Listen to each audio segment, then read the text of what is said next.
നിയമസഭാ തെരഞ്ഞെടുപ്പിൽ ശബരിമല സ്വർണ്ണക്കൊള്ള മുഖ്യ ആയുധമാക്കി UDF. പ്രതികളെ രക്ഷപ്പെടുത്താൻ സർക്കാർ ശ്രമിച്ചെന്നാണ് ആരോപണം. സ്വർണ്ണക്കൊള്ള പ്രചാരണത്തിലൂടെ LDFനെ പ്രതിക്കൂട്ടിൽ നിർത്താൻ കഴിയുമെന്നാണ് UDF പ്രതീക്ഷിക്കുന്നത്. TV പ്രസാദുണ്ട് വിശദാംശങ്ങൾ നൽകാൻ. TV പ്രസാദ്, തുടക്കത്തിൽ നമ്മൾ ഡീൽ വിവാദം കണ്ടു, അതിൽ ഉറച്ചു നിൽക്കുന്ന UDFനെ കണ്ടു, അതൊരു പ്രചാരണ ആയുധം ശക്തമാക്കുന്നതും കണ്ടു. വീണ്ടും ഈ ശബരിമല സ്വർണ്ണക്കൊള്ള ആയുധമാക്കുന്നു UDF എന്നുള്ളതാണ് ഇപ്പോൾ കണ്ടുവരുന്ന ട്രെൻഡ് അല്ലേ?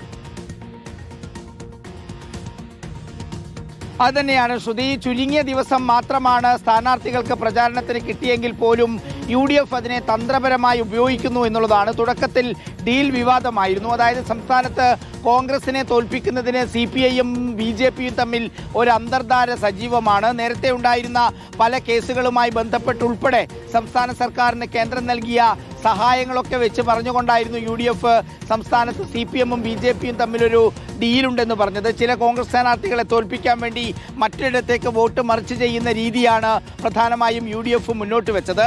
അതിൽ കേന്ദ്രീകരിച്ചായിരുന്നു ചർച്ച. അങ്ങനെ ന്യൂനപക്ഷ വോട്ടുകൾ പരമാവധി സമാഹരിക്കുക എന്നുള്ളതായിരുന്നു UDFന്റെ ലക്ഷ്യം. അതിന് പിന്നാലെ SDPI CPMഉം ബന്ധവുമായി മുന്നോട്ട് വന്നു. കാരണം ന്യൂനപക്ഷ വോട്ടുകൾ കിട്ടുന്ന സമയത്ത് ഭൂരിപക്ഷ വോട്ടുകളിൽ വിള്ളലുണ്ടാകുമോ എന്നുള്ളത് കൊണ്ടായിരുന്നു SDPI പ്രധാന ചർച്ചയാക്കാനുള്ള കാരണം.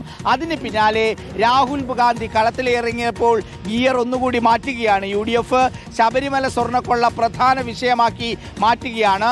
LDF സർക്കാരിൻ്റെ നോമിനികളായ അന്നത്തെ ദേവസ്വം ബോർഡ് പ്രസിഡന്റ് പത്മകുമാറും N വാസുവും അടക്കമുള്ളവർ ശബരിമലയിലെ സ്വർണം മോഷ്ടിച്ചതുമായി ബന്ധപ്പെട്ട വിഷയങ്ങൾ അത് പ്രധാന പ്രചാരണ ആയുധമാക്കുകയാണ് കോൺഗ്രസ് UDF നേതൃത്വം.